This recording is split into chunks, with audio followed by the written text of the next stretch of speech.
याद रखिएगा, मूसा जैसा इस पृथ्वी पर कोई और नहीं था, उसके बाद भी परमेश्वर ने उसको मार डालना चाहा। कारण कि जिस व्यवस्था को मनुष्य कभी पूरा नहीं कर सकता था, उसको मसीह यीशु ने पूरा किया।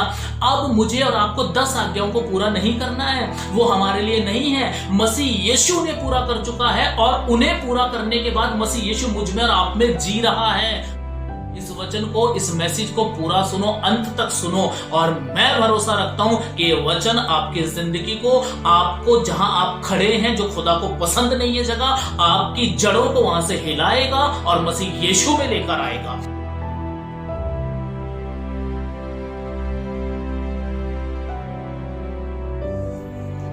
परमेश्वर ने मूसा को क्यों मार डालना चाहा? आज एक खास विषय को लेकर मैं आपसे बातचीत करना चाहता हूं। बाइबल ऐसा कहती है कि परमेश्वर ने मूसा को रास्ते में देखा और मूसा को मार डालना चाहा। और मैं चाहता हूं कि आप आज इस बात को समझें, इसको जानें कि परमेश्वर ने ऐसा क्यों किया और परमेश्वर ने ऐसा करने के पीछे हमें क्या सिखाना चाहा। तो हम इन बातों को आज सीखें। प्रभु के सामने जाएंगे, हम लोग प्रभु के सन्मुख बैठेंगे और परमेश्वर की उपस्थिति में हम इन बातों को सीखेंगे कि प्रभु हमसे क्या बात करना चाहते हैं। और ये बहुत ही खास विषय है जिसे लोग ध्यान नहीं देते, अनसुना करते हैं। मेरी प्रार्थना है कि आज आप सब लोग इन वचनों से अपनी जिंदगी में परमेश्वर की उपस्थिति को, उसके अभिषेक को, उसकी सामर्थ को आप वैसा ही पाएं जैसा परमेश्वर आपको देना चाहता है। मैं आपके लिए एक वचन पढ़ूंगा और इस वचन पर आज हम मनन करेंगे, इस वचन पर आज हम बातचीत करेंगे। और ये वचन मैं चाहता हूं, अगर आप लोग अपनी बाइबल के साथ बैठे हैं तो आप अपनी बाइबल को जरूर ओपन करें और उसमें देखिएगा, आपको निर्गमन की पुस्तक, बाइबल कहती है निर्गमन की पुस्तक 4 अध्याय 24 वचन मैं आपके लिए पढ़ूंगा। यहां पर कुछ ऐसा लिखा है और चाहता हूं कि सब अपनी बाइबल में ध्यान दें। जिनके पास बाइबल नहीं है वो इस समय सुने कि परमेश्वर आपसे क्या बात करना चाहते हैं। बाइबल कहती है, मैं पढ़ रहा हूं आपके लिए, निर्गमन 4:24। तब ऐसा हुआ कि मार्ग में सराय में यहोवा ने मूसा से भेंट करके उसे मार डालना चाहा। बाइबल कहती है सराय में परमेश्वर ने मूसा से भेंट की और बाइबल कहती है परमेश्वर ने उसको रास्ते में मार डालना चाहा। मुझे और आपको इस बात को आज अच्छे से समझना है और बाइबल के अनुसार हमें इस चीज में बढ़ना है कि परमेश्वर कौन सी बातों को पसंद करता है और किन बातों को परमेश्वर पसंद नहीं करता। जबकि अगर देखा जाए तो मूसा परमेश्वर के लिए एक बहुत ही खास व्यक्ति था और वो बहुत ही दीन व्यक्ति था। प्रभु ने उसकी गवाही दी थी कि सारी पृथ्वी पर इस जैसा मन का दीन व्यक्ति कोई और नहीं है। मैं प्रभु यीशु मसीह के नाम में, मैं मसीह यीशु नासरी के नाम में इस बात पर इस बात पर जो खुदा ने मुझे और आपको आज सुनने के लिए, बोलने के लिए, समझने के लिए दिया है, मैं पूरा घमंड करता हूं। ये वचन आपके दिल दिमाग से बात करेगा। परमेश्वर का वचन कहता है, परमेश्वर ने मूसा को जब मार्ग में देखा तो सराय में उसे मार डालना चाहा।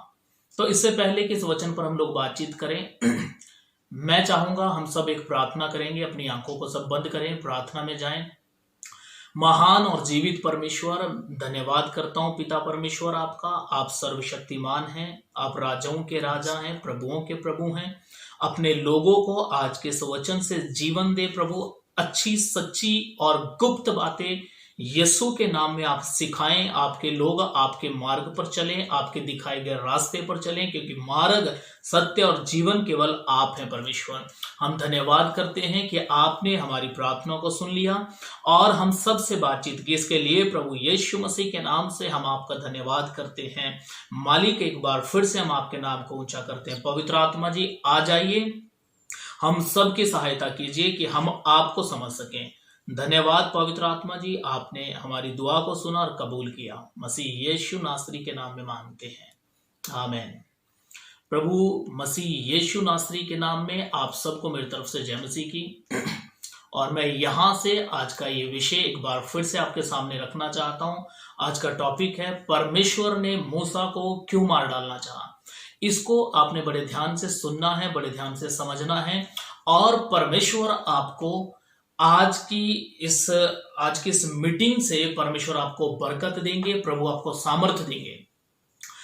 आइए इस बात पर हम लोग थोड़ा सा मनन करेंगे, फिर हम आगे बढ़ेंगे, क्योंकि मेरे पास बहुत कुछ है जो मैं आपसे बातचीत करना चाहता हूं, आपको बताना चाहता हूं। और परमेश्वर की दया से मैं ये नहीं चाहूंगा कि कोई भी जन इन बातों को नॉर्मल ले या इन बातों को अनसुना करे, क्योंकि अंतिम समय है। परमेश्वर का जो वचन है वो बहुत जल्द पूरा होने वाला है। प्रभु के प्रिय लोगों, कुछ भी हो सकता है, इसलिए जब आपको और मुझे मसीह यीशु किसी भी तरीके से, जब मसीह यीशु हमसे कुछ बात करना चाहते हैं तो वो बात सुनने के बाद दूसरे कान से मत निकालिए, उसको इग्नोर मत कीजिए। प्रभु का समय है, परमेश्वर आपसे बात करना चाहते हैं। बहुत कुछ, सब कुछ बदलने वाला है, सब कुछ बदलने वाला है। तो प्रभु की उपस्थिति में रहिएगा। प्रभु आप सबको ब्लेस करे। आइए इस बात पर हम लोग ध्यान देंगे। बाइबल कहती है कि परमेश्वर ने मूसा से भेंट करके उसे मार डालना चाहा। अब इससे पहले कि हम ये बात करें कि परमेश्वर ने मूसा को मार डालना चाहा, मैं चाहता हूं आप इस बात पर ध्यान दें जो मैं अभी आपको बोलने जा रहा हूं। बाइबल कहती है एक ऐसा समय था जब 40 दिन, बाइबल कहती है 40 दिन परमेश्वर की प्रजा को एक व्यक्ति ने ललकारा, एक व्यक्ति ने धमकी दी, उसका नाम था गोलियत। और बाइबल कहती है कि परमेश्वर की प्रजा उसके सामने कांपने लग गई, डरने लग गई और उसके सामने से भागने लग गई। बाइबल साफ शब्दों में ऐसा बताती है कि बाइबल कहती है जब परमेश्वर के लोगों ने उस मनुष्य को देखा जिसका नाम गोलियत था, ये लोग डर गए। परमेश्वर ने उस जगह पर अपने एक बंदे को भेजा जिसका नाम था दाऊद। दाऊद उस रणभूमि में गया। दाऊद अपने भाइयों का हालचाल पूछने के लिए वहां गया, कुछ खाना लेकर, जो उसके पिता ने उसे कहा था, कुछ खाना लेकर वहां पहुंचा। और जैसे ही दाऊद वहां पहुंचता है तो दाऊद सुनता है कि कोई एक व्यक्ति है जो कि इजरायली प्रजा को, जो कि परमेश्वर के लोगों को बड़े गंदे तरीके से धमकी दे रहा है। और वो कह रहा है अगर तुम्हारे बीच में कोई योद्धा है, कोई लड़ने वाला है, तो वो आकर मुझसे लड़े, और जब तुम लोग मुझसे लड़ोगे, अगर तुमने मुझे मार दिया तो तुम विजयी हो जाओगे। ये सब बातें दाऊद ने सुनी। अब ध्यान से सुनिएगा, जैसे जैसे बाइबल कहती है दाऊद ने वो बातें सुनी। बाइबल कहती है, मैं बात कर रहा हूं पहला शमूएल, जब आप 17 अध्याय का 26 वचन पढ़ेंगे तो आपको वहां पर मिलेगा। दाऊद ने बात की और कहा कि मैं इससे लड़ूंगा। और दाऊद कहता है कि ये खतना रहित पुरुष कौन है, ये ऐसा व्यक्ति जिसका खतना नहीं हुआ, ये कौन है, ये खतना रहित क्या चीज है, ये जीवित परमेश्वर की प्रजा को ललकारे। फिर ये चीज, यही बात जब आप पढ़ेंगे उसका 17 का 26 उसमें लिखा है। और जब आप पढ़ेंगे इसी अध्याय का 36 वचन, उसमें भी सेम दाऊद यही बात बोलता है कि ये खतना रहित क्या है परमेश्वर के सामने, इसकी औकात क्या है। अब ध्यान दीजिए इन बातों पर जो मैं आपको बोलना चाहता हूं। कभी भी आप जब भी बाइबल को पढ़ते हैं तो उसके पीछे ये जरूर समझिएगा, ये जरूर जानिएगा कि इसके पीछे बाइबल कौन सी गहरी बात हमें सिखाना और बताना चाहती है। तो जिस टाइम हम सबको पता है, हम सब कहते हैं कि दाऊद ने गोलियत को मारा, ये सच है, परमेश्वर की ओर से खुदा ने उसके अधीन, दाऊद के अधीन गोलियत को कर दिया था। लेकिन दाऊद ने गोलियत को मारने से पहले क्या अंगीकार किया, दाऊद ने क्या बातें थी, कौन सी बातें थी, कौन सी पॉजिटिव बातें थी जो इजराइल के राजा शाऊल के सामने और जो प्रजा के सामने रखी, वो बातें थी। ये खतना रहित मनुष्य क्या है, ये कौन है जो परमेश्वर की प्रजा को ललकारता है। ध्यान दीजिएगा, इसका मतलब यह है कि उस समय में खतना रहित रहना परमेश्वर की उपस्थिति से दूर रहना था। उस समय खतना रहित रहना या खतना ना करवाना परमेश्वर की नजर में मैं ये बोलूंगा एक पापी मनुष्य की पहचान थी जो खुदा की आज्ञा को नहीं मानता था। अब आप लोग अगर ये सोच रहे हैं कि मूसा से शुरू होकर मैं दाऊद पर क्यों पहुंचा हूं, तो उसका एक कारण है बाइबल कहती है दाऊद को हियाब हुआ किस चीज से? इस चीज से कि जो सामने खड़ा है वो इजराइलियों में से नहीं है, वो परमेश्वर की प्रजा नहीं है और उसने परमेश्वर की इच्छा को नहीं पूरा किया है। तो दाऊद ने उसको मारने से पहले इस बात की घोषणा की कि वो खतना रहित है, यानी कि वो परमेश्वर की मर्जी के अंदर नहीं है, वो परमेश्वर की योजना के अनुसार जीवन नहीं जीता है, वो परमेश्वर के साथ उसकी आज्ञा मानकर खुदा को खुश नहीं करता है।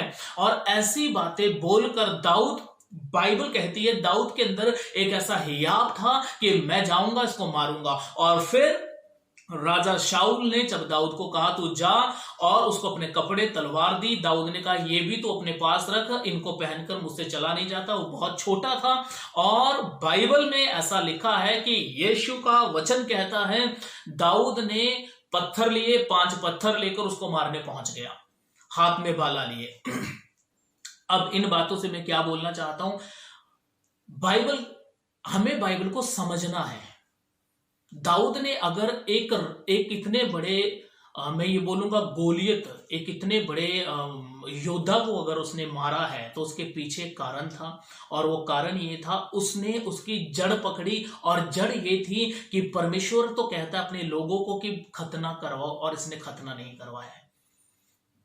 तो मैं आपको फिर से मूसा पर लेकर आना चाहता हूं। खतना एक बहुत बड़ी चीज है, बहुत बड़ी बात है। तो मैं मूसा की बात क्यों कर रहा हूं, मैं दाऊद की बात क्यों कर रहा हूं, मैं बाइबल की बात क्यों कर रहा हूं? क्योंकि ये सब सच्चाई है, और इनको जानकर, इनको समझकर हम परमेश्वर की गहराई से आराधना, स्तुति, सेवकाई, प्रशंसा और हमेशा के लिए स्वर्ग में उसके साथ उसकी सेवकाई को पूरा कर सकते हैं, उसकी महिमा कर सकते हैं। और वो हमें करना है क्योंकि खुदा ने वो हमारा भाग ठहराया है। अब ध्यान से सुनिएगा इस बात को। बाइबल कहती है, मैं इसको पूरा पढ़ना चाहता हूं। निर्गमन 4:24 में लिखा है, तब ऐसा हुआ कि मार्ग पर सराय में यहोवा ने मूसा से भेंट करके उसे मार डालना चाहा। तब सिपोरा उसकी पत्नी सिपोरा ने एक तेज चकमक पत्थर लेकर अपने बेटे की खलड़ी को काट डाला और मूसा के पांव पर यह कहकर फेंक दिया, निश्चय तू मेरे लिए लहू बहाने वाला मेरा पति है। तब यहोवा ने उसको छोड़ दिया। उस समय खतने के कारण वह बोली, तू लहू बहाने वाला पति है। ध्यान दीजिएगा, बाइबल साफ बोलती है इस बात में कि परमेश्वर ने मूसा को मार डालना चाहा, लेकिन उसकी पत्नी बीच में आई और उसकी पत्नी ने पत्थर से, सोचिए समझिए, पत्थर से वो अपने बेटे की खलड़ी को काटा, उसका खतना किया, और जैसे ही खतना हुआ वैसे ही परमेश्वर ने अपनी योजना को बदल दिया, परमेश्वर ने अपने प्लान को बदल दिया, परमेश्वर ने उसको मारने की जो ठाना था परमेश्वर ने उसको कैंसिल किया, और परमेश्वर ने मूसा को फिर से जीवन दिया। अब ये जो चीज है कि परमेश्वर ने खतने के कारण, कि उसके बेटे का खतना नहीं हुआ था, इस कारण मूसा को मार डालना चाहा। अब मैं आपसे एक बात पूछना चाहता हूं, इस पर थोड़ा सा आप मनन कीजिएगा, परमेश्वर की उपस्थिति में रहिएगा, परमेश्वर के साथ बने रहिएगा और इन बातों को सुनिएगा, समझिएगा, सीखिएगा। बाइबल कहती है मार्ग में, सुनो और समझो, मार्ग में, इसका मतलब मूसा कहीं जा रहे थे, मूसा कहीं जा रहे थे अपनी फैमिली के साथ। और जब आप इस 4 अध्याय की स्टडी करेंगे तो आपको समझ में आएगा कि मूसा जा कहां रहे थे। वो ऐसा नहीं कि कहीं घूमने फिरने शॉपिंग के लिए जा रहे थे, ऐसा कुछ नहीं था। परमेश्वर ने मूसा को जो काम दिया था मोजेस, उसे पूरा करने जा रहे थे। और पूरा करने जाते जाते रास्ते में, सोचो घर में नहीं, रास्ते में, तो रास्ते में परमेश्वर ने उसे भेंट करके मारना चाहा उसको, मूसा को। अब रास्ते में परमेश्वर ऐसा करना चाहते थे।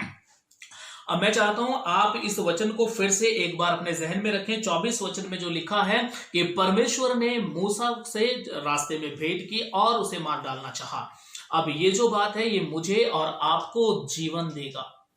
क्यों जीवन देगा? क्योंकि बाइबल कहती है जब हम परमेश्वर की आज्ञाओं को मानते, मसीह यीशु ने साफ बोला था, ये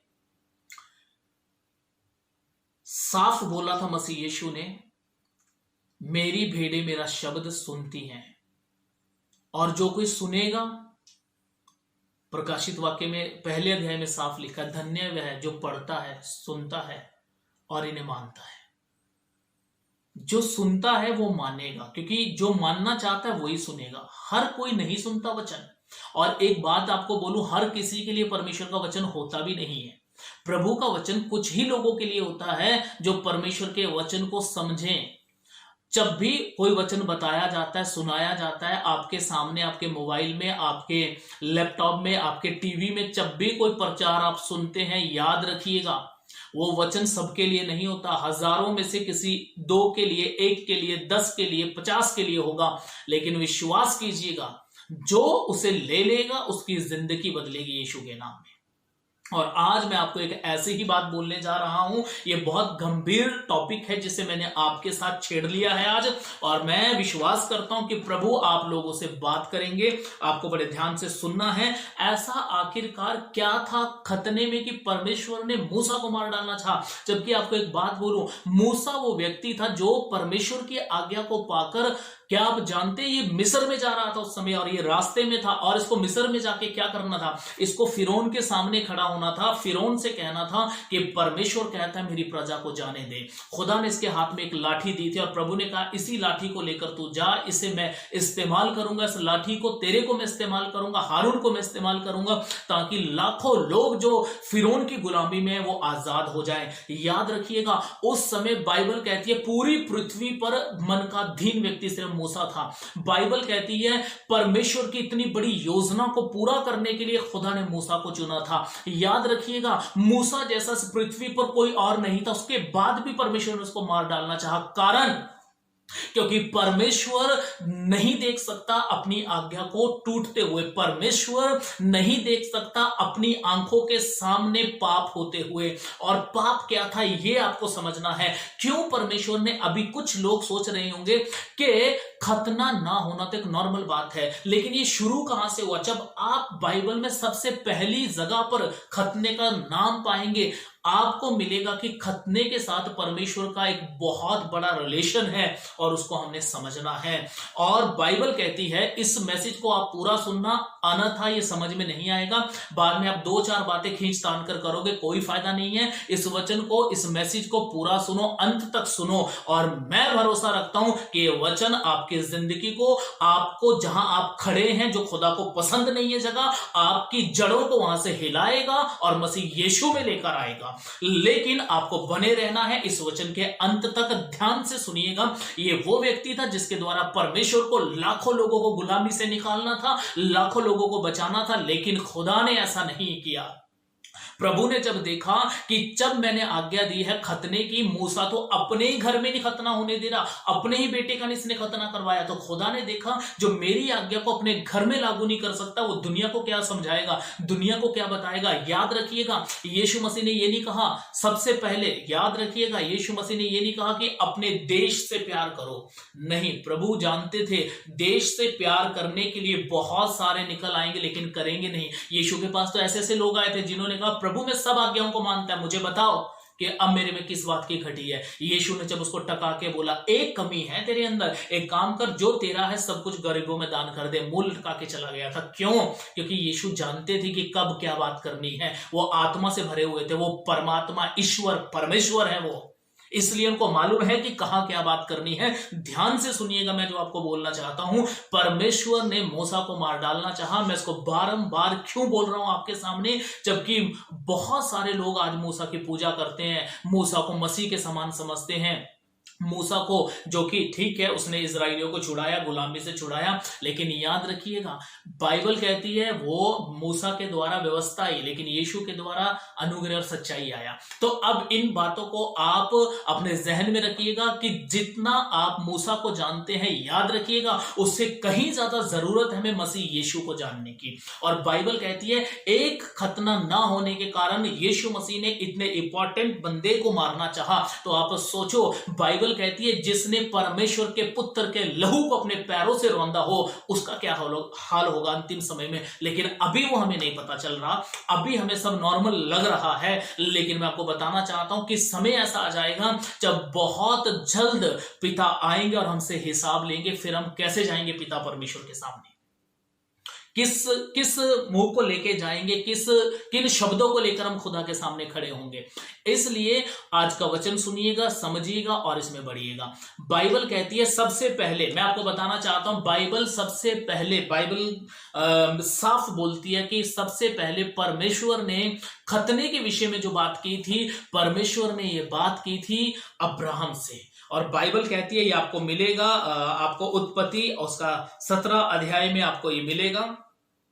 और 17 आप जब 10 पढ़ेंगे वहां पर सब लिखा है, आप स्टडी करना उसकी उत्पत्ति 17 अध्याय की, आप जरूर स्टडी करना। परमेश्वर ने कहा अब्राहम से परमेश्वर ने बात की थी।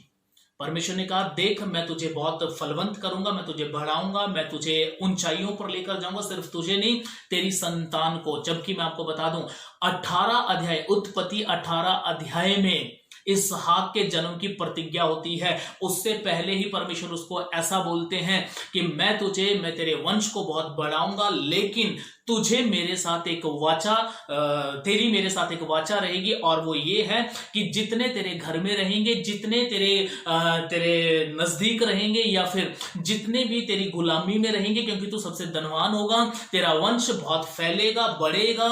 और ये क्योंकि हम सबको ये वचन याद है, प्रभु ने उसको बोला था जितने आकाश में तारे हैं उतनी ही तेरी संतान फलवंत हो जाएगी, बढ़ जाएगी, और अगर कोई तारों को गिन सकता है तभी तेरी संतान गिनी जाएगी। ध्यान दीजिएगा, जब परमेश्वर ने बड़े बड़े वायदे, ये बड़ी बड़ी बरकतें जब अब्राहम को दी, तब परमेश्वर ने अब्राहम से कहा था कि बस इतना हो, तेरे और मेरे बीच में एक वाचा ये बंधे कि जब कभी हाँ, प्रभु के नाम की महिमा, प्रभु ने यह जरूर कहा था उसे कि मेरी आशीषों के लिए तुम्हें क्या करना है, जब कभी भी तुम मेरी तरफ फिरो, मेरी तरफ देखो, तेरे वंश को तुझे एक काम करना है कि 8वें दिन हर एक पहलौठे का, हर एक बच्चे का खतना करवाना है। खतना करवाना है। ये आशीषें परमेश्वर की आशीषें, सुनिए और समझिए, ये जितनी भी आशीषें थी परमेश्वर ने जो अब्राहम को दी थी, उनके पीछे खुदा ने एक कारण रखा था। क्या कारण रखा था? कि बस मैं तुम्हें आशीषें दूंगा, तुम्हें मेरी आज्ञा माननी है कि खतना करवाना है। और आपको एक चीज बता दूं, खतना करवाना क्यों है, उसका मेन मकसद क्या था कि खतना करवाना जरूरी है। मेन आपको मिलेगा जब आप उत्पत्ति 17वां अध्याय, और बाइबल कहती है जब आप उसको पढ़ेंगे जब 13 वचन, वहां लिखा है मेरी आशीषों के कारण, सुनिए, मेरी आशीषों के कारण मैं ये चाहता हूं कि मेरी आशीषों का चिन्ह तुम्हारी देह में हो। उसको आप स्टडी करें बाद में। परमेश्वर चाहता था मेरी आशीषों की वाचा के कारण जिसका चिन्ह तुम्हारी देह में होगा। अब परमेश्वर ये चीज चाहते थे कि जैसे मैं इनको बरकतें दूं, ये बढ़ेंगे, तो इनकी देह में मेरा एक चिन्ह होना चाहिए कि ये यहोवा के लोग हैं। और यही कारण है कि दाऊद, ये मैंने दाऊद का विषय पहले क्यों दाऊद के विषय में बात की, ताकि आप इस लोग को, इन बातों को समझे कि दाऊद ऐसे नहीं बोलता ये खतना रहित है। वो सच में इस बात को समझ गया था कि ये यहोवा को मानने वाला नहीं है। और पुरानी वाचा में जब आप देखेंगे, परमेश्वर ने अपने लोगों के लिए बड़े से बड़ा युद्ध जीता है, बड़े से बड़ा युद्ध जीता है। और वो एक अलग तरीके से परमेश्वर अपने लोगों को विजयी करते थे, क्योंकि परमेश्वर ये चीज साबित करते थे, दिखाते थे कि जीवित परमेश्वर एक है, उसका नाम परमेश्वर यहोवा है। अभी ध्यान दीजिए इन बातों पर। बाइबल कहती है, मैं इतना ही बोलना चाहता हूं, इसको आपने ज्यादा से ज्यादा समझना है, इसकी स्टडी करनी है बाद में। अभी मैं आना चाहता हूं अपने मेन मुद्दे पर कि मैंने मूसा का ये टॉपिक क्यों रखा, प्रभु ने जो मुझसे बात की थी, आज मैं आपसे शेयर करना चाहता हूं। बने रहिएगा प्रभु की उपस्थिति में, जानिए, सोचिए और समझिए इस बात को। मैं आपसे एक बात पूछना चाहता हूं। जब परमेश्वर ने अपने उस बंदे को, जिससे उसको बहुत सारा काम लेना था, एक आज्ञा उसको अपने घर में तोड़ते हुए देखा, तो खुदा ने उसको मारने की योजना बनाई। उसकी पत्नी बीच में आई और वो बंदा बच गया। दाऊद कहता है ये खतना रहित है, ये हमारा कुछ नहीं कर सकता। क्या आपको छोटी बात लग रही है कि एक खतना रहित, अगर इंसान पुराने नियम में खतना नहीं करवाता था, वो परमेश्वर का जन नहीं कहलाता था। फिर वो चाहे कुछ भी करे, वो हर संडे आकर बैठ जाए चर्च में, व्यवस्था को पूरा करने की कोशिश करे। लेकिन अगर वो खतना नहीं करवाता था तो बाइबल इस बात का सबूत देती है कि वो खुदा का जन, खुदा की प्रजा का बंदा नहीं कहलाता था। जैसे पुराने नियम में, जैसे व्यवस्था में शरीर का खतना जरूरी था, वैसे ही ध्यान से सुनिएगा, नई वाचा में, नए नियम में, आत्मा की बेदारी में मन का खतना जरूरी है। जैसे परमेश्वर ने मूसा को मार डालना चाहा जब उसने आज्ञा को तोड़ा, वैसे ही सेम याद रखिएगा आप इस बात को, परमेश्वर अंतिम समय में उन लोगों का न्याय बड़ी कठोरता से करेगा जिन्होंने आत्मा को ठुकराया, जिन्होंने आत्मा को बुझाया, जिन्होंने वाचा के लहू को पैरों से रौंदा। बाइबल कहती है जैसे पुराने नियम में शरीर का खतना होता था, नए नियम में मन का खतना होता है। पुराने नियम में शरीर का खतना होता था, शरीर से कुछ मांस अलग कर दिया जाता था, कुछ मांस को काट दिया जाता था। वैसे ही बाइबल कहती है नई वाचा में हमें मन से कुछ बातों को, कुछ सांसारिक चीजों को, शारीरिक चीजों को, शैतानी चीजों को हमें अपने जिस्म से काट कर अलग फेंकना है यीशु मसीहा के नाम में। सेम जिस प्रकार पुराने नियम में लोग खतना करवाते थे खुदा का होने के लिए, वैसे ही आज हमें आत्मिक खतना करवाना है। जैसे ही हम मसीह यीशु में आते हैं, हमें सबसे पहले अपने करैक्टर को सही करना पड़ेगा और पवित्र, याद रखिएगा, सही में सबसे पहले आता है पवित्र रखना पड़ेगा। जब तक पवित्रता ही नहीं है, याद रखिएगा, पवित्र आत्मा के काम नहीं होंगे। उसका नाम ही पवित्र आत्मा है। हम एक ऐसे, ध्यान से सुनिएगा, हम एक ऐसे युग में जी रहे हैं, मैं ये कहना चाहता हूं, हम एक ऐसे टाइम में जी रहे हैं जब यहोवा पृथ्वी पर नहीं आते, मसीह पृथ्वी पर नहीं आते, पवित्र आत्मा पृथ्वी पर आते हैं और वो अपने लोगों के अंदर रहते हैं, वो अपने लोगों के साथ रहते हैं। ध्यान दीजिए इन बातों पर। पौलुस क्या कहता है, मैं चाहता हूं आप इन चीजों को बाद में स्टडी करें। पौलुस कहता है रोमियो 2:29 में पौलुस कहता है, वो कहता है, और खतना वो है जो आपका, आपके दिल में, आपके आत्मा में है। आपके दिल का है और आपके आत्मा में है, वो खतना है। क्यों कहता है पौलुस ऐसा? क्योंकि पौलुस जानते थे ये पुरानी वाचा में चलते चलते चलते चलते इनका दिमाग पुराना हो चुका है।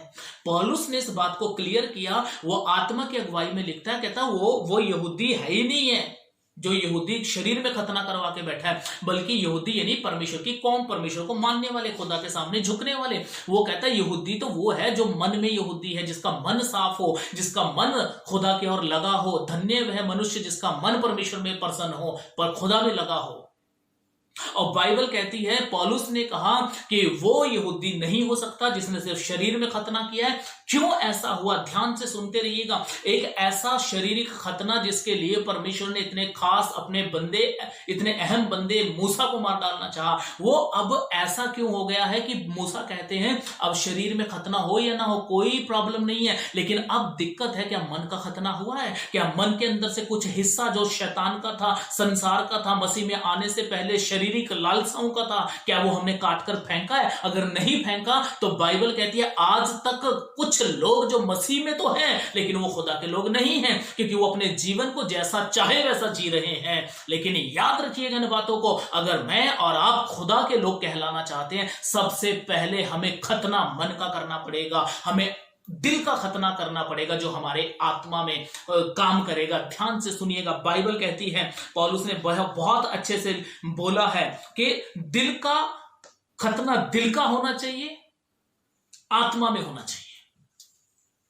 हमारे उन कामों में जहां हम लोग पहले मरे पड़े थे, अब हम आत्मा में जी उठने चाहिए। जो दिल के अंदर बुराई थी, जो दिल के अंदर फालतू की चाह, दिल लगी, मालूम नहीं क्या क्या इकट्ठा करके रखा था, उसको निकाल कर बाइबल कहती है तुम्हारा आत्मा खुदा के साथ मिलना चाहिए, तुम्हारा आत्मा परमात्मा से मेल खाना चाहिए। और बाइबल कहती है कि यही वो खतना है जो परमेश्वर आज के समय में मुझसे और आपसे चाहते हैं। ध्यान से सुनिएगा, एक आयत में आपके लिए और आपको देना चाहता हूं, इसको जरूर स्टडी कीजिएगा, इसको पढ़िएगा। वचन कहता है पहला कुरिन्थियों 7 अध्याय 19 वचन में लिखा है, पौलुस ने साफ कर दिया है, ना खतना कुछ है, ना खतना और ना खतना रहित कुछ है। वो कहता है जो व्यक्ति खतना करवाएगा वो भी कुछ नहीं है, जो खतना नहीं करवाएगा वो भी कुछ नहीं है। आज बहुत सारे लोग खतना नहीं करवाते, क्यों? क्योंकि नया नियम कहता है, नए नियम में है ही नहीं बचा हमारे लिए कि हम लोग खतना करवाएं। लेकिन पौलुस कहता है जो खतना करवाते हैं वो भी कुछ नहीं है, जो खतना नहीं करवाते हैं वो भी कुछ नहीं है। आपको आयत दे रहा हूं, पढ़िए बाद में, पहला कुरिन्थियों 7:19, यहां लिखा है सिर्फ परमेश्वर की आज्ञाओं को मानना ही सब कुछ है। ना खतना कुछ है, ना खतना रहित कुछ है, परमेश्वर की आज्ञाओं को मानना ही सब कुछ है। सो खुदा के प्रिय लोगों, हम परमेश्वर की आज्ञा में कितना बने रहते हैं ये मायने रखता है। हम खुदा की आज्ञा में कितना बने रहते हैं, कितना उसमें चलते हैं, उसकी मर्जी को कितना पूरा करते हैं, ये मायने रखता है। अब ध्यान से सुनिएगा गड़बड़ कहां है। अब ध्यान से सुनिएगा गड़बड़ कहां है। गड़बड़ यहां है, मुझे माफ कीजिएगा ये बातें मैं आपको बोल रहा हूं और मैं बोलूंगा, कुछ लोगों को शायद अच्छी ना लगे, कुछ लोगों को कड़वी लगे, लेकिन मैं इसलिए बोलूंगा क्योंकि मुझे भी और आपको भी एक साथ खुदा के सामने खड़े होना है। याद रखिएगा, बाइबल कहती है परमेश्वर की आज्ञाओं को मानना ही सब कुछ है। इसमें क्या आप जानते हैं परमेश्वर के वचन में इसका क्या मतलब है? पौलुस उन लोगों के लिए ऐसा लिखता था जो अपने आप को यहूदी कहते थे, जो यीशु का भी विरोध करते थे।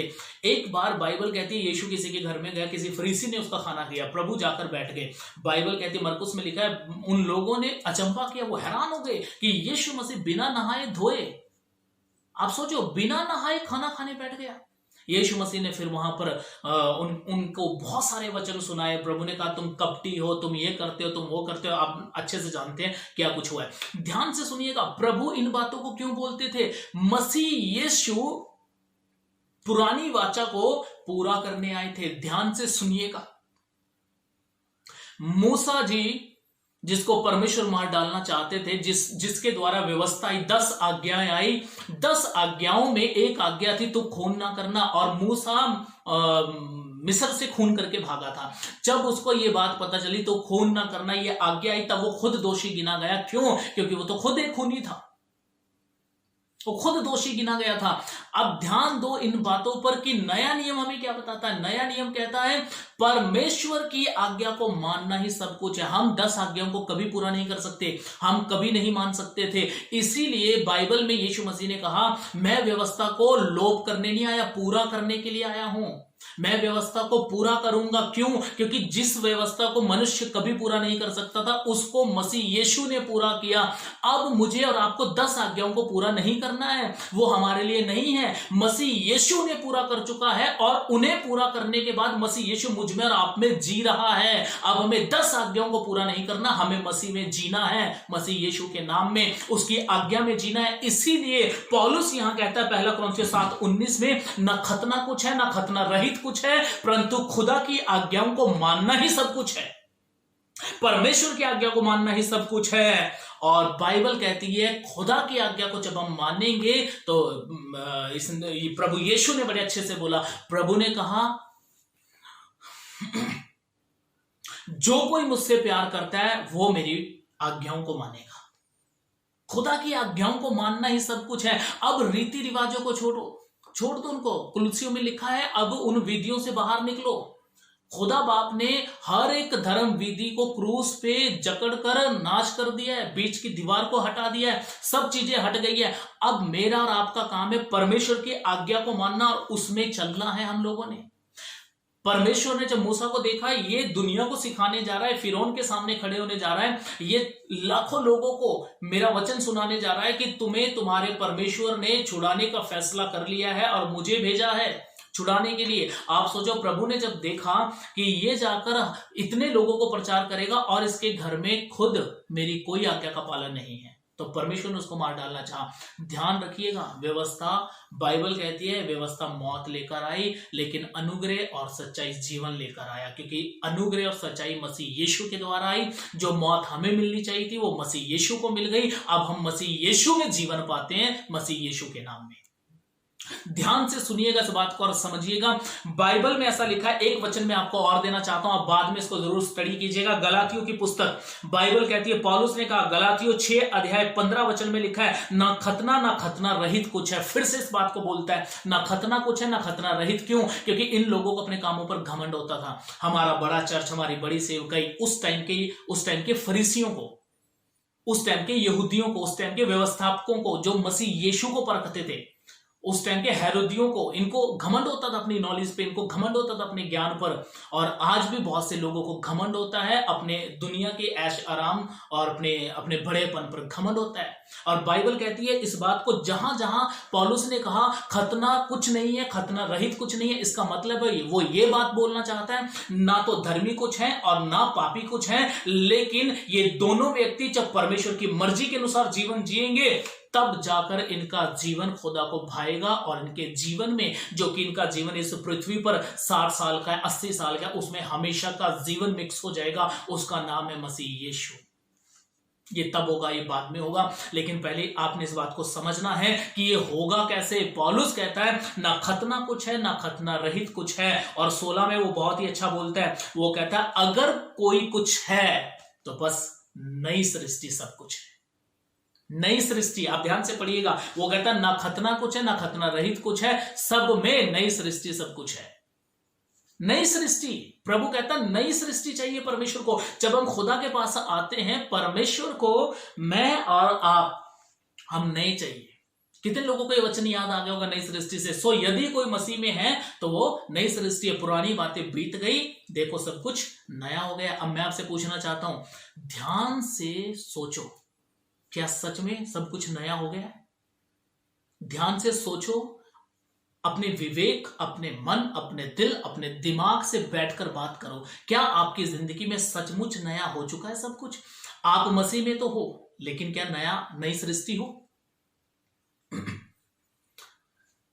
मत सोचो कि मैं आपको क्या बोल रहा हूं। ध्यान रखिएगा, मैंने ऐसे लोगों को देखा है, जब वो मीटिंग अटेंड करते हैं, कहीं भी वो संगति में आते हैं, वो किसी का भी मैसेज जब ऑनलाइन देखते हैं, अपने यूट्यूब, फेसबुक, अपने मोबाइल में, टीवी में, जहां भी, जब वो कोई मैसेज देखता है तो 2 दिन, 3 दिन, 4 दिन, हफ्ते तक पूरा जुनून रहता है हम खुदा के लिए कुछ करेंगे। खड़े हो जाते हैं परमेश्वर का नाम लेकर, हमारा जीवन आपका है। स्टेप बाय स्टेप, धीरे धीरे वो बातें यहां से स्लिप हो जाती हैं, फिर वही संसार में जीना शुरू कर देते हैं। क्या फायदा हजारों वीडियो सुबह से शाम तक देखने का? मैं नहीं कहता आप गलत वीडियो देखते हैं, प्रभु के देख रहे हो, लेकिन फायदा क्या है? सुनो, एक वीडियो आपको, कोई भी अच्छा मैसेज सुनकर आप इनक्रेज हो सकते हो, आप एक अच्छा फैसला ले सकते हो, मैं खुदा के साथ चलूंगा। लेकिन चल क्यों नहीं पाते? कारण एक ही है, याद रखिएगा। मैं नहीं बोलता आपको कि आप अच्छा मत सुनो, बाइबल भी कहती है विश्वास सुनने से, सुनना मसीह के वचन से होता है। लेकिन मैं ये कहना चाहता हूं कि जब आप उस पे खरे उतर ही नहीं पाते तो क्या फायदा 2 दिन के जुनून का? क्या फायदा 4 दिन के जुनून का? तो मैं किसी को तो साफ शब्दों में बोलना चाहता हूं, पहले अपना रिश्ता खुदा के साथ बना, पहले नई सृष्टि बन, पहले खुदा के पास आ, पहले परमेश्वर को बोल प्रभु तेरी आज्ञाओं को मानना ही सब कुछ है। उसके बाद जाकर सुनो बड़े बड़े प्रीचर को, बड़े बड़े पास्टर्स को, बड़े बड़े रेवरेंड को। जब तक आप घुटनों पर नहीं आओगे, जब तक आप अपना जीवन सही नहीं करोगे, कोई फायदा नहीं है। जिसके मर्जी प्रचार सुनो, जिसके मर्जी कलाम सुनो, मैं सच कह रहा हूं आपको, मैं किसी के विरोध में नहीं हूं, लेकिन मैं हर एक उस व्यक्ति के विरोध में हूं जो 2 दिन सही रहेगा, तीसरे दिन फिर से पुरानी सृष्टि बन जाएगा। हर एक उस व्यक्ति के विरोध में मैं हूं कि भाई जब परमेश्वर ने अपनी जान मेरे और आपके लिए दी है, तो हम क्यों फिर उसी घिसी पिटी गंदगी में क्यों जाते हैं? हम उसमें एक ही कारण है, क्योंकि हमें सुनना अच्छा लगता है, मेहनत करना अच्छा नहीं लगता, हमें फ्री में मिल जाए वो अच्छा लगता है। बहुत तेरे लोगों का आज हाल है ये। मुझे मेरे एक दोस्त ने, ध्यान से सुनिएगा, मुझे मेरे एक दोस्त ने बोला, बहुत, अब तो वो बहुत नाम है, फेमस हो गया फेसबुक पे, वो मुझे कहते हैं फेसबुक पे मत डाला करो आप, ये लॉकडाउन से पहले की बात है, उस टाइम हमने कुछ भी डालना शुरू नहीं किया था। वो कहते हैं कभी मत डालना, अगर आप डाल दोगे आप दिन रात यही देखोगे कितने लाइक आए हैं, कितने क्या। सोचो, आज उसको दुनिया जानती है, लेकिन एक टाइम ऐसा था, वो बंदा बोलता है कहता मैं खुद बैठा रहता था देखने के लिए कितने लाइक आ रहे, कितने क्या है। अरे आप सोचो, 2-2 मिनट के बाद, 1-1 मिनट के बाद कोई लाइक कर रहा है, कोई देख रहा है, कोई ओपन वीडियो, क्या मतलब क्या है ये? सब ऑनलाइन बैठे, सब मोबाइल को लेकर बैठे हैं। और मैं नहीं कहता कि आप परमेश्वर का वचन मत सुनो, लेकिन मैं ये जरूर कहूंगा कि जब तक आप प्रभु के सामने ना जाएं कि प्रभु मुझे नई सृष्टि बना, याद रखिएगा आप अपने आप को धोखा दे रहे हो, अपने परिवार को धोखा दे रहे हो। आप जिसको मर्जी सुनो, सुनने से आपका विश्वास बढ़ेगा, लेकिन जीवन तब आपका गंदगी से निकलेगा जब आप निकलना चाहोगे, जब आप अपने लिए खुद मेहनत करोगे, जब आप घुटनों पर आ जाओगे, जब आप फास्टिंग करोगे। यीशु ने कहा था एक समय आएगा जब इन दुल्हन से अलग किया जाएगा, तब ये फास्टिंग करेंगे। आज वो समय है, प्रभु के चरणों में जाओ, प्रभु से कहो परमेश्वर ये गुनाह, ये गंदे विचार, ये क्रोध का स्वभाव, ये मेरे अंदर से बाहर नहीं निकलता, इनको खुदावंद, इनको मेरे अंदर से बाहर निकाल। इन बातों को लेकर विश्वास कीजिए, आपको किसी का वचन सुनने की जरूरत नहीं, अगर है तो बाद में। सबसे पहले आपको खुदा के पास जाने की जरूरत है, क्योंकि आपको ताकत, सामर्थ, बल परमेश्वर का वचन देगा। ये तब देगा जब आप उसके सामने धीन हो जाओगे, आप जाओगे। विश्वास कीजिएगा, जब तक आप घुटनों पर नहीं आते, जब तक कि आप किसी एक गंदगी से निकलने के लिए मेहनत नहीं करोगे, जब तक कि आप किसी गंदगी से निकलने के लिए प्रार्थना नहीं करोगे, आप जब तक अपने शरीर को मारो, कूटो, वश में करना नहीं सीखोगे, तब तक आप 2 दिन कुछ भी अच्छा सुनकर सेफ रह सकते हो, 3 दिन आपकी जिंदगी सेफ रह सकती है, लेकिन हफ्ते के बाद फिर वही हो जाएगी। जो पहले गंद था, जो पहले यहां बातें थी, उन्हीं बातों में आप फिर से चले जाओगे। फायदा क्या है? फायदा क्या है? अगर आप 4 दिन परमेश्वर के साथ सही चलते हो, 5वें दिन फिर आपका रिश्ता टूटता है खुदा के साथ, तो क्या फायदा है? मैंने ऐसे भी लोगों को देखा है जो जिनके अंदर एक टाइम में बहुत जुनून आया, हम परमेश्वर के लिए करेंगे, हम ये कर देंगे, हम वो कर देंगे, लेकिन आपको पता है 1 साल भी नहीं टिके परमेश्वर में, 1 साल भी नहीं टिके, और आज वो मसीह में है भी नहीं है, सिर्फ जुनून था, मसीह में नहीं है आज वो।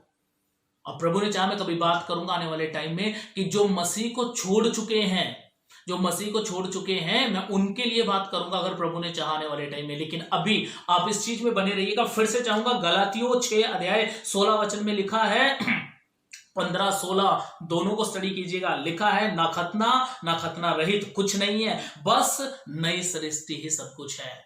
खुदा के प्रिय लोगों, नई सृष्टि बनो। खुदा के प्यारे लोगों, अगर आप कहते हो ना कि परमेश्वर का काम रुक जाएगा मेरे बिना, मुझे आगे बढ़ना है, मुझे परमेश्वर का काम करना है, विश्वास कीजिए खुदा का कोई काम नहीं रुकता हमारे बिना, आप बढ़े या ना बढ़े। मुझे और आपको अपने आप को बचाने के लिए, अपना रिश्ता खुदा से बनाने के लिए, प्रभु को हमसे कोई लालच नहीं है, कोई लालच नहीं है। लेकिन हाँ, वो प्यार करता है, वो चाहता है कि मेरे लोग वही प्यार मुझे दें जो इनका मेरे साथ शुरुआत में था। अभी मैं आपको बोलना चाहता हूं, बाइबल ऐसा कहती है जब आप 16 को और अच्छे से स्टडी करेंगे, 15-16 इसमें लिखा है, मैं बताना चाहता हूं, मैं इसको पढ़ रहा हूं, आप स्टडी करें बाद में इसकी। जितने इस नियम पर चलेंगे उन पर परमेश्वर की शांति और दया होती रहेगी। परमेश्वर का वचन कहता है उन पर खुदा की दया और शांति होती रहेगी। लेकिन मैंने सबसे पहले एक वचन आपको बताया था रोमियो से। जब आप रोमियो 2:29 पढ़ेंगे, वहां लिखा है यहूदी वही है जो मन में है, और खतना वही है जो दिल में और आत्मा में है, जो दिल का है आत्मा में। अब ध्यान से सुनिए, उससे आगे ऐसा लिखा है, ऐसी की तारीफ, ऐसो नहीं लिखा, वहां स्टडी कीजिएगा बाद में, ऐसो नहीं, यहां नहीं लिखा है ऐसो की तारीफ मनुष्य की ओर से नहीं, खुदा की ओर से होती है, नहीं, यहां लिखा है ऐसे की तारीफ मनुष्य की ओर से होती है, ये भी नहीं है, खुदा की ओर से होती है। अब मैंने मनुष्य क्यों लगाया? पहली बात तो मनुष्य अपनी बहुत महिमा लेना चाहता है, दूसरी बात मनुष्य दूसरों की बहुत तारीफ करना भी चाहता है। ध्यान दीजिएगा इस बात पर जो बाइबल कहती है, बाइबल में साफ लिखा है ऐसे की तारीफ मनुष्य की ओर से नहीं होती, खुदा की ओर से होती है। कैसों की?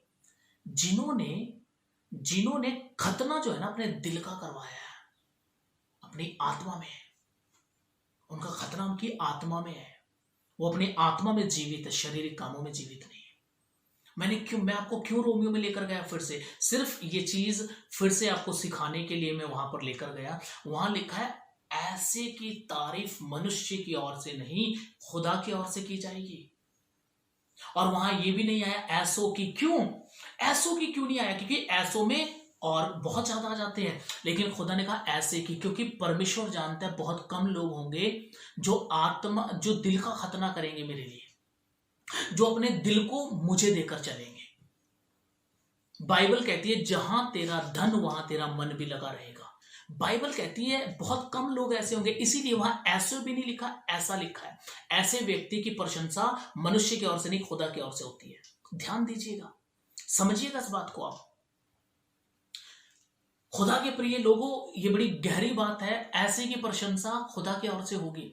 ऐसा क्यों लिखा गया? क्योंकि प्रभु जानते हैं कि ज्यादा लोग होंगे ही नहीं ऐसे जो अपनी आत्मा में खतना करें अपने दिल का। और एक बात बोलूं, जब दिल का खतना होता है ना, मन का खतना होता है, गंद निकल जाता है, लालच निकल जाता है बाहर। लालच नहीं रहेगा, गंद बाहर निकलेगा, बुरी लालसाएं, शारीरिक लालसाएं बाहर निकलेंगी। वो होता है आत्मा में खतना होना। ये गंदगी बाहर निकल आएगी। मैंने बहुत तेरे ऐसे लोगों को देखा है, बहुत तेरे ऐसे लोगों को देखा है। ये सच है, बाइबल कहती है जहां तेरा धन है वहां तेरा मन लगा रहेगा। कुछ लोगों का धन मसीह यीशु नहीं है, कुछ लोगों का धन दूसरा स्वामी है। दो स्वामियों की सेवा नहीं हो सकती। और मैं खास बात कर रहा हूं खुदा का काम करने वाले लोगों की। वो चाहे कोई भी काम करते हो, प्रचार करते हो, वर्शिप करते हो, आप A to Z जो भी खुदा की सेवकाई के लिए करते हो। क्या आप जानते हो, मैंने ऐसे लोगों को देखा जब उनकी सेवकाई उन्होंने शुरू की, तो याद रखिएगा शुरुआत होती है 1000 से, पहुंचते हैं 1 लाख पर। करेंसी की बात करता हूं, नोट की बात करता हूं। लेकिन आपको पता है जब खुदा ने इतना दे दिया उसके बाद भी आज वो चर्च का रेंट पे करने के लिए बोलते हैं कलीसियाओं से। जब आज खुदा ने उठा दिया तो आज उनको अच्छे कपड़े पहनने के लिए पैसा मांगना पड़ता है। वो प्रभु के सामने आते, 10वां अंश दो। पूरी बाइबल में किसी चेले ने कोई पैसा नहीं मांगा, यीशु मसीह ने कोई पैसा नहीं मांगा। हम गरीबों को दान कर रहे हैं, गरीबों को खाना खिला रहे हैं, इसके लिए बहुत सारे खुदा के लोग हैं जो आज पैसा मांग रहे हैं। पूरी बाइबल में ऐसा कभी नहीं हुआ, कभी नहीं हुआ पूरी बाइबल में। इसीलिए ये वचन मैं हर किसी के लिए बोलना चाहता हूं, अपने मन का खतना करो, क्योंकि मन में असह्य रोग लगे हुए हैं। उनका हमें नहीं पता कि वो रोग कौन से, वो लालच के रोग हैं। अगर परमेश्वर ने सेवकाई शुरू करवाई है, अकाउंट नंबर देने की कोई जरूरत नहीं है। परमेश्वर बिना मांगे भी आसमान से मन्ना खिलाता था। अगर खुदा ने सेवकाई शुरू करवाई है, वही पूरा करवाएगा, हर एक जरूरत को पूरा करेगा, वो आसमान से पूरा करेगा। और ऐ खुदा के लोगों, अगर आप सेवकाई नहीं करते, मैं सच कहता हूं, हालात चाहे कोई भी हो जाए, हालात चाहे कोई भी आ जाए, परमेश्वर आपकी जरूरतों को पूरा करेगा। ये होता है मन का खतना। मैं फिर से बोल रहा हूं आपको, प्रभु के पीछे चलना हर किसी के बस की बात नहीं है। नहीं तो रोमियो 2:29 में जब आप पढ़ोगे तो यहां ये भी लिखा जा सकता था ऐसों की प्रशंसा। लेकिन खुदा बाप जानते थे कि ऐसे काम करने वाले बहुत आएंगे जो कहेंगे कि हमारा आत्मा में खतना हमने कर लिया है, करवा लिया आत्मा से, लेकिन होगा नहीं। इसीलिए प्रभु ने वहां लिखवाया ऐसे की प्रशंसा, क्योंकि खुदा को ढूंढने पर भी 1-2 ही मिलेगा। ऐसा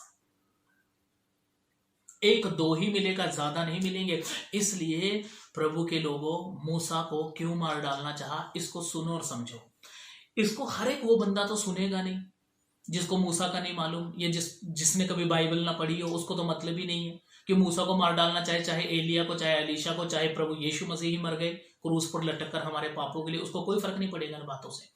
लेकिन जो बाइबल को पढ़ता है, जो परमेश्वर के वचन को जानना, सीखना और समझना चाहता है, वो जरूर इस मैसेज को सुनेगा। और आप चाहे कोई भी हो, मैं आपको बोलना चाहता हूं, जब आप अपनी कोई भी जरूरत लोगों के सामने रखोगे, आप विश्वास कीजिएगा, मैं कई सालों से सेवकाई में हूं, कई सालों से, और मेरा परमेश्वर गवाह है, मेरे लिए, मेरे परिवार के लिए मेरे घराने के लिए, ना केवल संसारिक आशीषों के लिए, आत्मिक बरकतों के लिए खुदा ने लोगों से बात की है, खुदा ने एक दूसरे से बात की है। हमें बोलने की जरूरत नहीं। अगर हम प्रभु का काम करते हैं, प्रभु सबसे बात कर सकते हैं। प्रभु का वचन कहता है उसने 7 के 7 दिन बात की। आज भी वो आपके लिए, ना वो रात देखेगा ना वो दिन देखेगा, हर एक पल वो आपके लिए बात कर सकता है, हर किसी के साथ।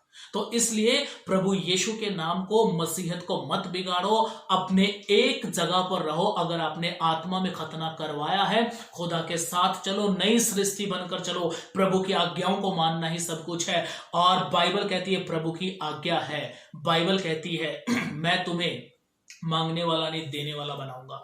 मुझे नहीं मालूम मैंने ये बातें पवित्र आत्मा क्यों निकलवा रहे हैं मेरे मुंह से, लेकिन मैं इतना जरूर बोलना चाहता हूं, अगर आपका मन का खतना हुआ है तो प्रिय लोगों, खुदा के, फिर से बोलूंगा, जिससे खुदा प्यार करते हैं आप वो लोग हैं, तो जिसको प्रभु ने प्यार किया, क्या उसकी जरूरत को प्रभु पूरा नहीं करेगा?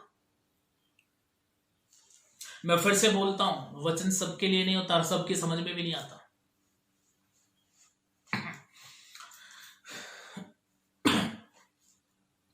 प्रेज द लॉर्ड, प्रभु के नाम की महिमा हो। इन बातों में बने रहो। ये थोड़ा सा कटेंगी जरूर, आपको लगेंगी जरूर, जख्म जरूर दे सकती हैं, लेकिन ये सच्ची बातें अंतिम समय में परमेश्वर की ओर से जो आपको इनाम, मुक्त, और जो पहले जीवन की पुस्तक में पहले अध्याय के पहले पन्ने पर और पहली लाइन में और पहले नंबर पर जब आपको अपना नाम लिखा हुआ मिलेगा ना, तब आप वहां उछलते हुए रुकोगे भी नहीं। क्यों? क्योंकि ये जिंदगी खत्म हो जाएगी, वो जिंदगी कभी खत्म नहीं होती। आप सोचो कितना आनंद, कितनी संतुष्टि होगी उस जीवन में। उसके लिए हमने क्या सोचा अब तक? मत करो वो काम जिसे परमेश्वर कहते हैं कि यह आत्मिक काम नहीं है। अगर आप 100 आत्मिक बातें बोलकर, अगर आप 4 शारीरिक, 4 अपने दिमाग से बातें बोल दोगे, क्या फायदा है? उन 100 बातों की क्या वैल्यू रह गई? कुछ भी नहीं। वो 100 की 100 बातें खत्म हो जाएंगी जब आप 4 बातें अपनी मर्जी से जोड़कर बोलोगे। इसलिए जब भी आप परमेश्वर का प्रचार करते हैं, जब भी आप परमेश्वर का वचन सुनते हैं, पहले अपने आप को सही करो। इसीलिए मैं कह रहा हूं, हजारों वीडियो देखने से कोई फायदा नहीं है जब तक आप अपने मन का खतना ना करें, जब तक आपका आत्मा नया ना हो जाए, जब तक आप एक नए तरीके से खुदा के साथ चलने के लिए राजी ना हो जाएं, आप एक निर्णय ना लें, तब तक कोई फायदा नहीं है इन कामों का। आप जितना मर्जी फिर प्रभु यीशु में चल, आप बोलते रहो कि मैं मसीह यीशु में हूं, आप बोलते रहो कि मैं खुदा के साथ चलता हूं, कोई फायदा नहीं है। बाइबल कहती है आप सोचिए, हम अनुग्रह में, पुरानी व्यवस्था में, पुराने नियम में परमेश्वर ने आज्ञा ना मानने के कारण मूसा को मार डालना चाहा था। अपने घर से उसने खतने का, परमेश्वर की आज्ञा पूरी नहीं की थी, खुदा ने उसको मार डालना चाहा। आप सोचो, हम एक नई वाचा में हैं। नई वाचा में, मैं सच कह रहा हूं, नई वाचा में ये सच है कि हर एक पाप का दंड साथ के साथ नहीं मिलता, लेकिन जब मिलेगा बहुत भयानक होगा। और एक बात बोलूं आपको, बाइबल कहती है पुराने नियम में मूसा ने कहा, हे प्रभु मुझे तेरा चेहरा देखना है। चेहरा नहीं उसको मिला देखने के लिए। बाइबल कहती है परमेश्वर ने कहा चेहरा देखेगा मर जाएगा, पीठ देख पाएगा। आप सोचो, उसने बैक देखा खुदा का। लेकिन नई वाचा में बाइबल कहती है पतरस, याकूब, यूहन्ना ये खुदा के साथ एक पहाड़ पर थे, इन्होंने पीठ नहीं देखी, इन्होंने मसीह यीशु का चेहरा देखा था चमकता हुआ। ये नई वाचा है। नई वाचा में महिमा ज्यादा है। नई वाचा में मेरे और आपके ऊपर जिम्मेवारी ज्यादा है। नई वाचा में खुदा को मुझसे और आपसे आस ज्यादा है। नई वाचा में परमेश्वर को मेरे से और आपसे पवित्र बने रहने की उम्मीद ज्यादा है। क्यों? पुराने नियम में आत्मा नहीं दिया गया था, नए नियम में आत्मा दिया गया है। जैसे पुराने नियम में बाइबल कहती है, जैसा मैंने आपको बताया उत्पत्ति 17 अध्याय में परमेश्वर ने कहा ये मेरी आशीषों का एक चिन्ह है जो तुम्हारी देह में होगा, वैसे ही नए नियम में परमेश्वर ने कहा तुम्हारी देह मेरी आत्मा का मंदिर है। वैसे ही नए नियम में याद रखिएगा, हमारी देह में कोई चिन्ह नहीं मांगा खुदा ने, लेकिन खुदा ने कहा मैं आसमान में जाऊंगा, मैं पिता से विनती करूंगा और वो तुम्हें एक सहायक देगा। और बाइबल कहती, पौलुस ने कहा कुरिन्थियों 3:16 में कि हम खुदा के आत्मा के मंदिर है, उसका आत्मा हम में वास करता है। अगर परमेश्वर का आत्मा हम में वास करता है, प्रभु के प्रिय लोगों समझो इस बात को, ये उस खतने के समान है। जैसे खतना ना करने से परमेश्वर ने मूसा को मार डालना चाहा, वैसे ही पवित्र आत्मा को अपने अंदर जगह ना देने से पाप हमें मार डालता है, शैतान हमें मार डालता है, शारीरिक अभिलाषाएं हमें मार डालती हैं।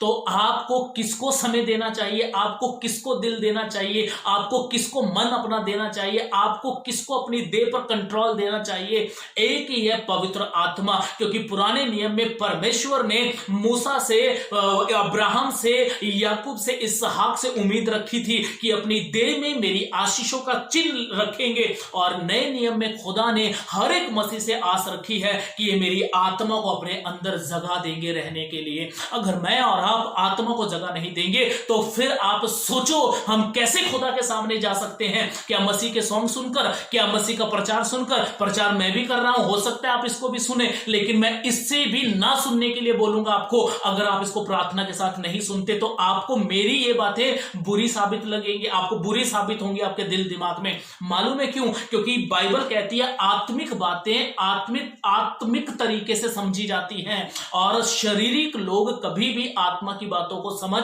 नहीं सकते। इनकी पहचान आत्मिक रीति से होती है। अगर आपने आत्मा के साथ संगति नहीं की, जिसके विषय में पौलुस ज्यादा से ज्यादा लिखता है, पिता परमेश्वर का प्रेम, मसीह यीशु का अनुग्रह, आत्मा की सहभागिता हम सबके साथ रहे। अगर उस आत्मा के साथ आपने सहभागिता नहीं रखी, उस आत्मा के साथ आपकी संगति नहीं है, तो यह आत्मिक बातें आप समझ भी नहीं पाओगे। तो मत विरोध कीजिएगा, पहले बैठकर सुनिएगा, समझिएगा कि आत्मा आपको क्या बोलेगा इन बातों के विषय में। और अगर आत्मा आपको बोलता है तो जरूर विरोध कीजिएगा, लेकिन अगर आत्मा आपको यह बात बोलता है, सबसे पहले अपनी देह से इस दुख को निकाल, इस घमंड को निकाल, इस बुरे क्रोध को निकाल और मेरे फलों को आने दे। जब वो फल आपके अंदर आएंगे तो आपके देह के अंदर खतने के समान आत्मा वास करेगा। एक चिन्ह स्वर्ग में हो जाएगा कि मेरे इस बंदे के अंदर, मेरे इस लहू बहाए जाने के कारण ये व्यक्ति मेरे आत्मा का घर बन चुका है। और वो आत्मा आपको वो लीड करेगा जो आपको कोई मैसेज लीड नहीं कर सकता, कोई वीडियो लीड नहीं कर सकती, कोई पास्टर, कोई प्रचारक लीड नहीं कर सकता। वो आत्मा आपको वो लीड करेगा जो खुदा आपको चाहते हैं लीड करना। और यही सच्चाई है, यही वो वचन है जो अंतिम समय में यूहन्ना अपनी पत्री में लिखता है कि तुम्हें ये प्रयोजन नहीं कोई तुम्हें सिखाए, वरन उसका वो अभिषेक जो आत्मा के द्वारा है वो तुम्हें सिखाएगा। उसको तो मौका दो, एक बार उसको तो मौका दो। उस अभिषेक में तो खुदा के सामने बैठो, उस अभिषेक में तो परमेश्वर को बोलो, प्रभु तेरा वचन कहता है तेरा आत्मा सिखाएगा, आप उससे बातचीत कर। जब आत्मा आपको सिखाएगा, मैं सच कहता हूं मसीह यीशु के जैसा कोई टीचर नहीं है। वो राजाओं का राजा है, प्रभुओं का प्रभु है, वही है, वही था, वही रहेगा। उसके साथ संगति क्यों नहीं करते हम लोग? जब हम उसके साथ संगति करेंगे, परमेश्वर अद्भुत तरीके से हमें नया करेंगे, हमारा जीवन बदलेंगे यीशु मसीहा के नाम में।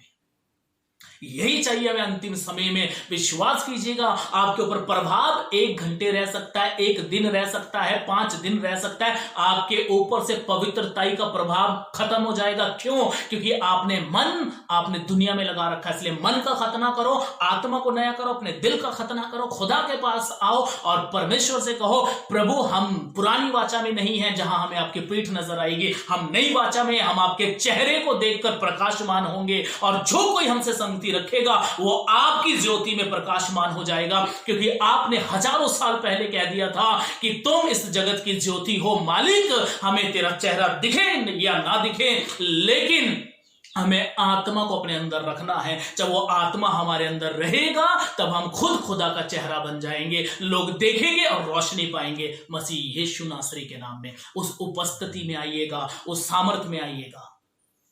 यही सच है प्रिय लोगों खुदा के, यही सच है जिसको हम बहुत पीछे छोड़ते जा रहे हैं। हम दिन में 2 घंटे के लिए, 3 घंटे के लिए हम कोई भी प्रचार सुन रहे हैं, अंतिम समय की हम लोग चिन्ह ढूंढ रहे हैं। हम कभी ये वीडियो देख रहे हैं, कभी वो वीडियो देख रहे हैं। बाइबल कहती है सब अपनी जगह ठीक है, मैं नहीं कहता मत देखो, जो आप कर रहे हो करते रहो, लेकिन एक बार आत्मा को निरंतर तो रखने दो।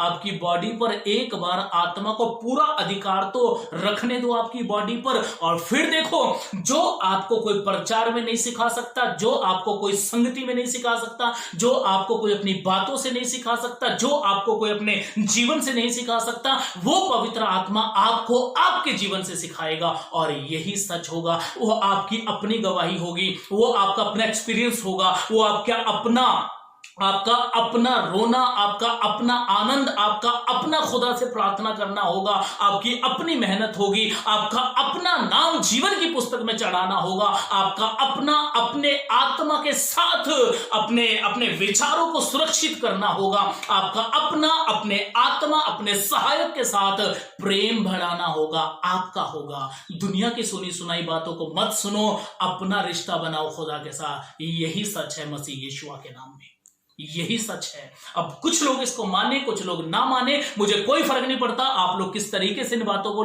लेते हो, लेकिन मुझे फर्क पड़ता है जो खुदा ने मुझे बोला, अगर मैं आपको ना बोलूं। और मुझे इन बातों को बोलकर 1% भी कोई अफसोस नहीं है, क्योंकि मैं जानता हूं ऐसे लोगों को। मुझे मालूम है मेरे पास ऐसे भाई बहन आए जिन्होंने कहा हम पाप से पश्चाताप करना चाहते हैं, हम गुनाह को छोड़ना चाहते हैं, और उन्होंने छोड़ा। लेकिन हुआ क्या, 3 हफ्ते के बाद, 1 महीने के बाद, 2 महीने के बाद वो फिर से उसी गुनाह में, उसी पाप में है। आज आप देखो मसीह में जवान लड़के लड़कियां टिकटॉक पे बिजी हैं, गेम खेलने में बिजी हैं, दुनिया में बिजी हैं। लॉकडाउन में दिन रात वो लोग टेक्नोलॉजी के साथ जुड़े पड़े हैं, खुदा के साथ जुड़े हुए नहीं है। और वो एक वीडियो कोई भी पास्टर का देखकर, एक वीडियो कोई भी वर्शिप सॉन्ग देखकर वो सोचते हैं हमने बहुत बड़ा तीर मार लिया। अरे जीवन तो सुधारो।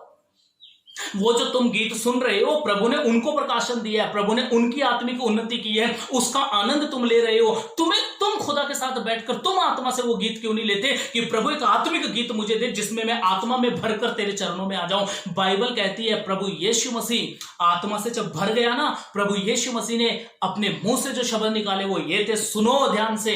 बाइबल कहती है प्रभु यीशु मसीह आत्मा से भरकर कहने लगे, प्रभु तेरा धन्यवाद, हे पिता तेरा धन्यवाद कि तूने ज्ञानियों से, समझदारों से इन बातों को छिपाए रखा और बच्चों पर प्रकट किया। सुनिए, जब वो आत्मा के आनंद में भर गए, क्या आप जानते हैं जिनको हम बड़ा समझते हैं, बाइबल कहती है वो पीछे होंगे। माफ कीजिएगा, मैं किसी का विरोध नहीं कर रहा, लेकिन मैं ये कहना चाहता हूं, अगर आप अपने आप को कुछ भी नहीं समझते तो बाइबल कहती है जब आप आत्मा से भर जाओगे ना, आप वही बच्चे बनकर जब खुदा के पास आओगे, सच कहता हूं मैं, आत्मा का एक ऐसा आनंद आप में काम करेगा, पाप आपको छू भी नहीं पाएगा। पाप में चलने, पाप में जीवन बिताने, पाप में जीने का आपका मन ही नहीं करेगा, क्योंकि आपके ऊपर खुदा के आत्मा का अभिषेक हो जाएगा। जैसे उस आत्मा ने हजारों साल पहले मसीह यीशु का अभिषेक किया था, वैसे ही वो आत्मा आपका अभिषेक करना चाहता है मसीह यीशु के नाम में। सेम वैसे ही वो आपका अभिषेक करना चाहता है, सेम वैसे ही वो आपका अभिषेक करना चाहता है। वो आपको भरना चाहता है अपनी सामर्थ से, वो आपको भरना चाहता है। मैं फिर से बोलना चाहता हूं, आत्मा के खतने में आइएगा, और आत्मा का खतना है संसार से कटो। आप जो संसार कर रहा है, जो दुनिया कर रही है, वो मत करो। आप शारीरिक लालसाओं से बचो। आप, मैं सच कह रहा हूं, आपका अपना शरीर बहुत बड़ा दुश्मन है, इससे बचो। आप शैतान से सब बचना चाहते हैं, गलत सपने ना आए, गला घोट दे कोई रात को आकर, सब बचना चाहते हैं। अपने शारीरिक गंदे कामों से क्यों नहीं बचना चाहते? संसार जो कि अभिलाषाओं में घिरा पड़ा है, उनसे क्यों नहीं बचना चाहते? जबकि बाइबल कहती है शैतान से तुम बचे बचाए हो, पहले अपने आप से तो बचो, पहले अपने आप से तो बचो। प्रिय लोगों खुदा के, मैं फिर से बोलना चाहता हूं, आपको और मुझे अपने आप से बचने की जरूरत है। और मैं चाहता हूं एक चीज, एक बात और, हम लोग एक वचन और पढ़ेंगे, हम लोग जाएंगे सीधा कुलुस्सियों की पत्री में। इसको पढ़कर मैं अभी कुछ ही टाइम में मैं खत्म करने जा रहा हूं इस वचन को, आप ध्यान से सुनिएगा प्लीज। तो बाइबल कहती है, जब हम लोग इसको पढ़ेंगे तो आपने अपनी बाइबल में ध्यान देना। अगर आपके पास बाइबल नहीं है तो आप इसको ध्यान से सुनिएगा, यहां पर क्या लिखा है। बाइबल कहती है, कुलुस्सियों की पत्री 2 अध्याय और उसका मैं 11 वचन से आपके लिए पढ़ूंगा। यहां पर लिखा है, उसी में तुम्हारा ऐसा खतना हुआ है जो हाथ से नहीं होता। सुने समझे, मूसा की पत्नी ने मूसा को बचा लिया। कैसे? एक तेज पत्थर को लिया और बेटे का खतना कर दिया, उसकी खलड़ी को काट दिया। मुझे एक बात बताओ, ना दवा थी वहां पे, ना डॉक्टर था वहां पर, और उसने अपने बेटे के शरीर के मांस का टुकड़ा काटा। क्या बच्चे को दर्द ना हुआ? सोचो, बच्चे को दर्द नहीं होगा, लेकिन मूसा को अगर बचाना था यही रास्ता था। जिसको खतना होता है उसको दर्द होता है। एक बात बोलूं, जब आप आत्मा में खतना करवाओगे ना अपना, तो आपको आत्मिक पेन होगा। आप जब देखोगे ना कि मैं तो बढ़ रहा हूं आत्मा में, मैं तो समझ रहा हूं इन चीजों को, अरे मैं अपनी बात नहीं कर रहा, आप सबकी जो आत्मा में प्रफुल्लित हैं, आपको लगेगा कि हम तो बच गए, लेकिन मेरा परिवार कब बचेगा, मेरा पड़ोस, मेरा देश कब बचेगा। और यही कारण है, यही आत्मिक दर्द है मुझे, जो मैं आपको बोल रहा हूं कि आप अपने जीवन को सुधारो, अपने जीवन में मसीह यीशु को आने दो। और बाइबल कहती है, ध्यान से सुनिएगा, बाइबल कहती है 11 में लिखा, कुलुस्सियों 2:11, उसी में तुम्हारा ऐसा खतना हुआ है जो हाथ से नहीं होता, अर्थात मसीह का खतना, जिससे शारीरिक देह उतार दी जाती है। सुनिए और समझिए, हाथ से तुम्हारा खतना नहीं हुआ, लेकिन तुम्हारा खतना किससे हुआ? मसीह की मौत से तुम्हारा खतना हुआ है। और उस खतने से मुझे और आपको क्या मिला? हमारी शारीरिक देह उतार दी गई है। बाइबल कहती है, अपने उन अंगों को मार डालो जो उस पृथ्वी पर हैं, अपने उन कामों को मार डालो जो उस पृथ्वी पर है, अपने उस नेचर को मार डालो जो तुम्हारे अंदर संसार में काम करता है। क्या ईर्ष्या मर गई? सोचो, विरोध मरा, क्रोध मरा अंदर से?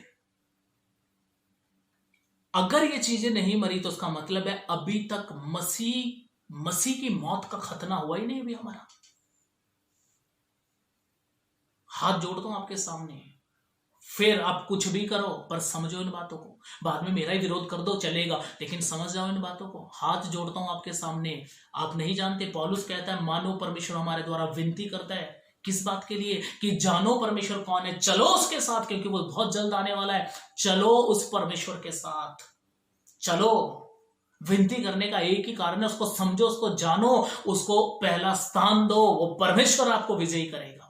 और बाइबल कहती है, फिर से पढ़ूंगा आपके लिए, कुलुस्सियों 2:11, यह लिखा, उसी में तुम्हारा ऐसा खतना हुआ जो हाथ से नहीं होता, अर्थात मसीह का खतना, जिससे शारीरिक देह उतार दी जाती है।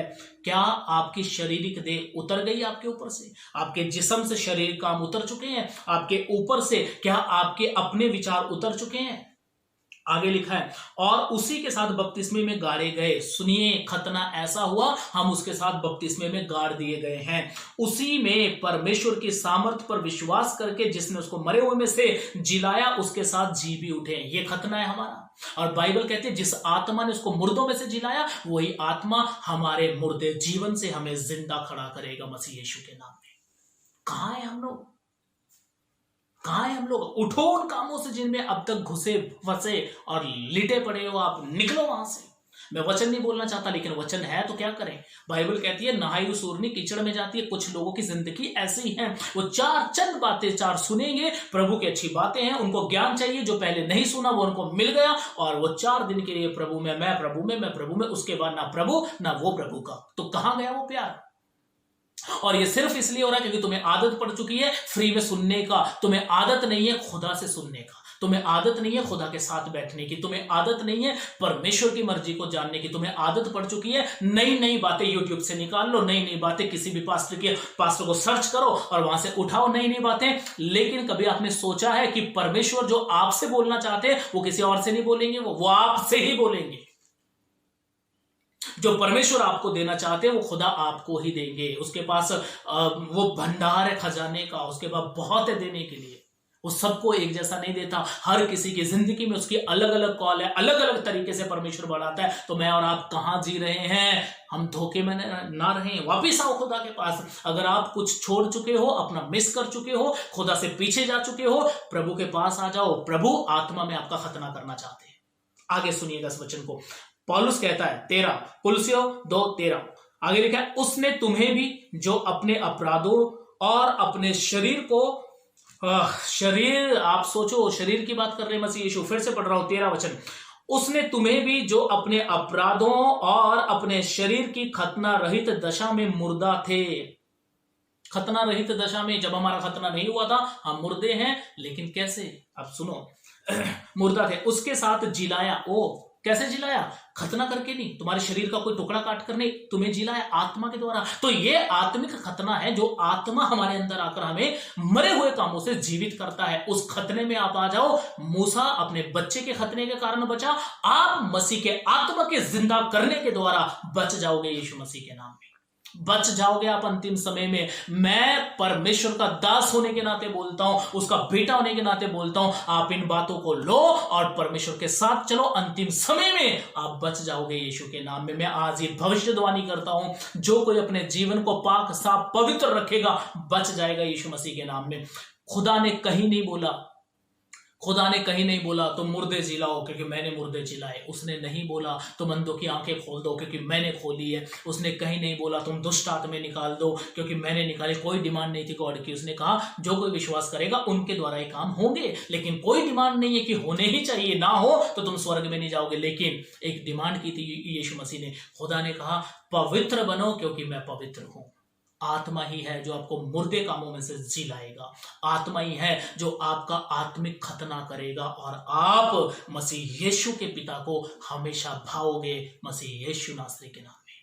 ध्यान से सुनिएगा और समझिएगा आज के इस वचन को। बाइबल कहती है, फिर से 13 वचन पढ़ रहा हूं आपके लिए। अभी मैं सिर्फ 5-10 मिनट में हम लोग खत्म करने जा रहे हैं, मैसेज जाएंगे सीधा प्रार्थना में, लेकिन उससे पहले इस वचन को फिर से सुनिए। यहां लिखा है, उसने तुम्हें भी जो अपने अपराधों और अपने शरीर की खतना रहित दशा में मुर्दा थे उसके साथ जिलाया और हमारे सब अपराधों को क्षमा किया है। याद रखिएगा, मसीह यीशु का वचन कहता है, पौलुस ने कहा कि वो आत्मा की सामर्थ्य के द्वारा जिलाया गया। और एक बात बोलूं, मेरे और आपके काम जो मुर्दा काम थे वो सारे पाप हमारे क्षमा हो गए। उसी आत्मा के जीवित करने के द्वारा हमारे पाप क्षमा हो गए। तो जो कोई अब बचना चाहता है, याद रखिएगा, परमेश्वर के सामने मूसा एक ऐसा व्यक्ति था जो लाखों लोगों के लिए आशीष का कारण बनने जा रहा था, लाखों लोगों की छड़ोती का कारण बनने जा रहा था, पूरी दुनिया में धीन व्यक्ति था, लेकिन आज्ञा ना मानने के कारण प्रभु ने उसको मार डालना चाहा। और मेरे प्रिय खुदा के लोगों, मेरे प्रभु के प्यारे लोगों, ये एक हमारे लिए एक चिन्ह है, एक प्रतीक ठहरा है कि जब हम खुदा की आज्ञा में नहीं बने रहते तब हम परमेश्वर के किसी काम के नहीं है। फिर आप जो मर्जी अच्छे से अच्छा काम करो, अगर हम उसकी आज्ञाओं पर नहीं चलते, अगर हम उसको प्यार ही नहीं करते, तो फिर हम जितने मर्जी धर्म के काम करें, हम जितना मर्जी प्रचार करें, हम जितना मर्जी मसीह करें, क्या आपको मालूम है यीशु ने साफ कह दिया था, जब तुम मेरी आज्ञाओं को नहीं मानते तो क्यों मुझे हे प्रभु कहते हो। तो प्लीज मैं आपसे ये बातें बोलना चाहता हूं, इनको समझो, इनमें बढ़ो। एक खतना है, वो खतना आत्मा में है। अगर आपका अब तक नहीं हुआ, आत्मा के पास आओ, झुक जाओ, आत्मा से बोलो, प्रभु मैं आज तैयार हूं, मुझे आत्मिक खतने की जरूरत है। मेरा परमेश्वर आपको शारीरिक चीजों में से, शारीरिक बातों में से, गंध से, व्यभिचार से, शैतानी योजनाओं से मेरा खुदा निकाल देगा। लेकिन आपको करना यह होगा, सिर्फ और सिर्फ आपको वीडियो को, मैसेज को, मेरा किसी का A to Z XYZ किसी का भी सिर्फ आपको सुनना नहीं है। आपको सुनने के बाद या आप प्रभु यीशु के पास जाकर बिना सुने प्रभु को एक बात बोलें। अब आप बोलेंगे बिना सुने का क्या मतलब? बिना सुने का मतलब ये है, पौलुस कहता है जितना आज तक सुन लिया ना हमने, बहुत है हमारी जिंदगी को सुधारने के लिए। अब एक बार पश्चाताप करो, उसके बाद जब आप सुनोगे ना, आपको एक वचन से भी आपको ऐसी गहरी जिंदगी मिलेगी कि वचन खुदा ने यीशु के मुंह से जो निकला था पूरा हो जाएगा। जो कोई मुझ पर विश्वास करेगा, एक खरा विश्वास, सही विश्वास, पवित्र विश्वास, जीवित विश्वास, जो कोई ऐसा विश्वास मुझ पर करेगा, उसके हृदय में से जीवन के जल की नदियां बह निकलेंगी। आपको बोलना चाहता हूं, इसमें कोई दो राय नहीं है। एक व्यक्ति यीशु के पास आया और वो आकर प्रभु यीशु को कहने लगा, प्रभु मैं तेरे चेलों के पास अपने बेटे को लेकर आया था, लेकिन ये से चंगा नहीं कर पाए। अगर तू कुछ कर सकता है तो उपकार करके मेरे बेटे को चंगा कर दे। मसीह यीशु ने कहा, तू कुछ कर सकता है, ये क्या बात है? अरे ऐसा क्यों बोला तूने? विश्वास करने वाले के लिए सब कुछ हो सकता है। वो बोल सकता था, प्रभु हाँ मैं विश्वास करता हूं, चल फटाफट चंगा कर दे। नहीं, उसने उस चीज को वहां पर कबूल किया। उसने कहा, प्रभु मैं विश्वास करता हूं, पर मेरे अविश्वास का उपाय कर। खुदा बाप, मुझे विश्वास है कि तूने इजराइल में, यरूशलेम में, कहां कहां जाकर परमेश्वर तूने अद्भुत काम किए, पूरे इजराइल में घूम घूम कर। मुझे मालूम है परमेश्वर कि तू कर सकता है, लेकिन कहीं ना कहीं मेरे अंदर अविश्वास है, उसे मेरे अंदर से बाहर निकाल। खुदा के पास आओ, प्रभु को बोलो, प्रभु आत्मिक खतना जरूरी है। प्रभु तेरा जैसे पुरानी वाचा में देह में एक चिन्ह होता था, वैसे ही नई वाचा में प्रभु मेरी देह में एक चिन्ह होना बहुत जरूरी है। वो क्या है? कि मेरे अंदर तेरा आत्मा वास करता है। प्रभु को बोलो, प्रभु ये चिन्ह मेरे देह में होना बहुत जरूरी है। मैं प्रार्थना करता हूं प्रभु, जो मेरे अंदर अविश्वास है उसे आप बाहर निकालें, उसे आप दूर करें, ताकि मैं पूरा पूरा तुझ पर भरोसा रखूं और तेरी आत्मा में जीवन जीऊं और मैं बच जाऊं। जब मैं बचूंगा मेरा घराना बचाया जाएगा, मेरा देश बचाया जाएगा, हमारी दुनिया बचाई जाएगी और हम सब मसीह यीशु के साथ बादलों पर उठाए जाएंगे। इस वचन से खुदा आप सबको ब्लेस करे, आप सबको प्रेज द लॉर्ड, जय मसीह की। एक छोटी सी प्रार्थना हम लोग करेंगे। महान और जीवित परमेश्वर, अपने लोगों को इसी समय ब्लेस कर गॉड। जो भी इन्होंने सुना है, मैं प्रार्थना करता हूं मसीह यीशु के नाम से, शैतान इनके दिल दिमाग से कभी ना चुराने पाए। और प्लीज गॉड, इनको सिर्फ सुनने वाला नहीं, इनको प्रभु आज इसी समय के बाद घुटनों पर आने वाला, पाप को छोड़कर तेरे साथ जीवन जीने वाला और परमेश्वर तेरी इच्छा में चलने वाला आप इन्हें बना दीजिए। धन्यवाद, तूने ऐसा ही होने दिया। हर प्रकार की आत्मिक आशीषें तूने दी, इनके मन की आंखें खोल दी, इनके आत्मा को तूने प्रकाशमान किया। धन्यवाद, दुआ को सुन लेने के लिए। प्रार्थना मसीह यीशु के वसीले से मांगते हैं, आमेन। सबको प्रेज द लॉर्ड, जय मसीह।